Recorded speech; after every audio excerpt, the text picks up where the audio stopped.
2 பிள்ளைங்க வெயிட் பண்ணிட்டு வீடியோ கால்ல பேசுறாரா, அதை பார்க்கும்போது என் கண் கலங்கிடுச்சு. நம்மளாம் என்ன ஊழியம் பண்றோங்க, நம்மளாம் என்ன ஊழியம் கிழிச்சு கொண்டுக்கிறோம். What are we doing? ஒண்ணுமே பண்ணலையே. தன்னுடைய வாலிப வயசுல 32 வயசுனா தனக்கு தரிசனம் பெற்ற வயசு போட்டோமா, 18 வயசுல தரிசனம் வருது.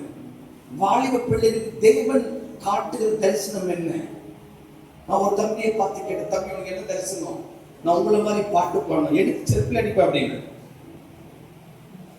என்ன மாதிரி பாட்டு பாடுறதுக்கு தரிசனம் என்னது? என்ன மாதிரி பாட்டு பாடுறதா? நம்ம மாதிரி டான்ஸ் ஆடுறதா? தரிசனத்தின் நிலைப்பாடுகளையே இன்னைக்கு ஆவிக்குரிய மண்டலம் மாற்றிக்கிட்டது. 850 கோடி பில்டிங் கட்டணும். தரிசனமா? தரிசனமா? இல்லையே. பெரிய கார் வாங்கணும். தரிசனமா? இல்லையே. பெரிய பங்களா கட்ட தரிசனமா? இல்லையே. என் அருமை சகோதரரே, பிரியமான தேவஜனமே, இந்த மாலை வேளை இந்த கடைசி நாள் கூட்டம், எல்லா கூட்டத்தை போல நீ உட்கார்ந்துட்டு போயிடக்கூடாது. எல்லா கூட்டத்துக்கு போகும்போது உங்க கடையை துடைக்க ஆண்டரை கூப்பிட்டீங்க. எல்லா கூட்டத்திலையும் உங்க பாரத்தை சுமக்க ஆண்டரை கூப்பிட்டீங்க. எல்லா கூட்டத்திலையும் உங்க சூழ்நிலைகளை மாற்றிக்கொள்ள ஆண்டரை கூப்பிட்டீங்க. இந்த மாலை கூட்டம் உங்க சூழ்நிலை, உங்க கடையை நிச்சயமா ஆண்டு மாற்றுவாரு. ஆனா அதற்கு மேலான விஷயம், அவர் கண்ணீரை பார்க்கிற ஒரு கூட்டமாய் இது மாறட்டும். அவர் பாவத்தை இதய துடிப்பை அறிந்து கொள்கிற ஒரு கூட்டமாய் மாறட்டும். நல்ல கையை தட்டி தேவனுக்கு மகிமை தருங்கள்.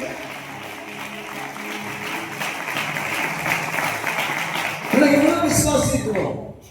உங்களை கொஞ்சம் நீங்க செக் பண்ணி பாருங்க. ஆண்டுக்குரிய விஷயங்கள் என்ன வந்திருக்கு, ஆண்டு என்ன பேசுறார், பைபிள் திறக்கும் போது என்ன காட்டுறார், உனக்கு இருக்கிற தரிசனம் என்ன? நீங்க மியூசிக் போடணும், நீங்க பாட்டு பாடணும், நீங்க டான்ஸ் ஆடணும், இதெல்லாம் தரிசனம் என்று சொல்லி உங்களை ஏமாற்றிக் கொள்ளாதீர்கள். தயவு செய்து 2001 எனக்கு பாவங்கள் போக்கே பாடலை பாடுங்க. தரிசனம் அல்ல, பாட்டு பாடுங்க. ஆண்டு துதிச்ச பைபிள் சொல்லி பாடலை பாடுங்க. பாட்டு போட்டவெல்லாம் சீரிய போட அவசியம் இல்லை. ரட்சிக்கப்பட்டு சுடுகாட்டில் எழுதின பாடல் இது. எனக்கு தமிழ் எழுத படிக்க வராது. நான் பெங்களூர்ல பிறந்தவன், தமிழ்காரன் தான். இங்க இருந்து ராணிப்பேட்டை, சித்தூர்ல இருந்து மகிழ்ச்சி நாங்க எனக்கு தாத்தா காலத்துல. எனக்கு தமிழ் எழுத படிக்க, என்னுடைய வேதாகமும் ஆங்கில வேதாகமும்.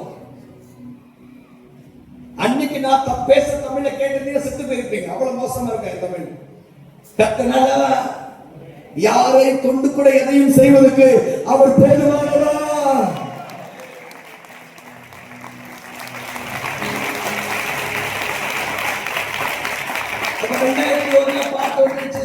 பாட்டு எடுத்து சீடி போடவே தெரியாது. 2 வருஷம் 3 வருஷம் சும்மா பாடு, நிறைய பாட்டு பாடுவேன். வாழ்ந்தாலும் பாடுவேன், உண்மை போல நிறைய பாட்டு சும்மா பாடிட்டே இருப்பேன். சீடி எல்லாம் கூட தரிசனம் வந்தது இல்லை. பாவங்கள் போக்கே நான் பாடுவேன், அதெல்லாம் வந்ததில்லை. சும்மா தோணுச்சு, ஏதோ ஒரு தோண்டுதல் வந்துச்சு. ஞாயிற்றுக்கிழமை கிறிஸ்தவ பாவங்கள் போக்கவே இப்படி பாடணும். ஆனா அன்னைக்கு 2006 பாடுங்க, இன்னைக்கு கூட யாரு பாடினாங்க நிறைய பேருக்கு தெரியாது. நிறைய பேருக்கு தெரியாது. எப்படி ராஜுக்கு தெரியும்? ராஜு பிச்சைக்காரங்க சாப்பாடு போடுறான்ப்பா, அது தெரியும். கை தட்டணும், அப்படி கை தட்டணும். ராஜு என்ன பண்றான்? ராஜு மிஸ்டரி ஊழியம் பண்றான்ப்பா. ஐயா சொன்ன மாதிரி எனக்கு ரொம்ப சந்தோஷம் அடிச்சது, கேட்க ரொம்ப ஆசைப்படுவேன். எப்ப வந்து இன்ட்ரோடியூஸ் பண்ணும்போது பாவங்கள் போக்கை பாடின ராஜு இன்ட்ரோடியூஸ் பண்ணும்போது எனக்கு கெட்டா கோபம் ஆரம்பிக்கும். ஐயோ ஆண்டவரே, இதை மாத்துங்கப்பா, இதை மாத்துங்க. சும்மா வேற மாதிரி ப்ரோமே நம்ம ஆயிடக்கூடாது ஆண்டவரே. ஆண்டவரே ஆயிடக்கூடாது. நம்ம அந்த மாதிரி ப்ரோமர் இல்லைன்னா ஆண்டவரே, நாங்க மிஷனரி பணியை செய்த அந்த பரிசுத்தவான்களோடு நான் இணைந்து கொள்ள ஆசைப்படுறேன். எனக்கு ஆவிக்குரிய சூப்பர் ஸ்டார் ஆண்டவரே, ஆவிக்குரிய சூப்பர் ஸ்டாருக்கு போல நாம் ஆயிடக்கூடாதுப்பா. நான் மிஷனரிகளாக தியாகம் செய்த, தன்னை வெறுத்து, உலகத்தை வெறுத்து, தேவனுக்காக சாட்சியை வாழ்ந்து, ரத்த சாட்சியை மறித்த அந்த கூட்டத்தோடு நான் இணைந்து கொள்ள ஆசைப்படுறேன். எனக்கு இந்த டைட்டில் பாவங்கள் போக்கவே பார்ட்னர் நினைச்சாலே அப்பெல்லாம் ரொம்ப சந்தோஷமா இருக்கும், ரொம்ப குஷியா இருக்கும். வாட்ஸ்அப்ல ஃபேஸ்புக்ல யாராவது மெசேஜ் அனுப்புனா அதை delete பண்ணாம பார்த்துட்டே இருப்பேன். தூங்கும்போது பார்த்துட்டே இருப்போம். ஐயோ நம்ம பாட்டு நிறைய பேர் கேட்கறாங்கப்பா, நிறைய பேர் கேட்கறாங்க. ஆனா இன்னைக்கு ஆண்டு என்னை தொட்டு என்னை திருப்பி கிரைம் ஸ்டெயின்ஸ் இப்படி பல பரிசுத்தமான்களை நான் பார்க்க ஆரம்பித்தேனோ, என் செருப்படுத்து நானே அடிச்சுட்டு நான் தோணுச்சு. ஐயோ ஆண்டவரே, நான் ஒண்ணுமே பண்ணலையப்பா, சும்மா பாட்டு பாடினேன். பாட்டு கேட்டுட்டு வாரம் மீட்டிங்கு, அது முடிச்ச பிறகு பாஸ்டர் அம்மா பாருங்க பயங்கரமா பாயா, காலங்காத்திலேயே பாயா. எங்க பாஸ்டர் இங்க இருக்கிற எல்லாம் வந்துறாங்க, அங்க பாஸ்டர் அம்மா பாயா சாப்பிடுங்க, பாயா சாப்பிடுங்க. இப்ப காலையில இப்படி ஒரு புட்டு, அதுக்கப்புறம் நட்டு, இதுக்கப்புறம் பயங்கர ட்ரீட் வாங்குறாங்க, பயங்கர ட்ரீட்மெண்ட். பாவங்கள் போக்கு அப்ப அப்படிதான். மீட்டிங் போக 3 நாள் மீட்டிங், அப்புறமா ஈட்டிங், இந்த லெஃப்ட்ல ஷூட்டிங், ரொம்ப சீட்டிங், ரொம்ப சீட்டிங். ஊழியமே செய்யலையா? நான் நினைச்சிட்டேன் இதுதான் ஊழியம், இதுதான் ஊழியம்.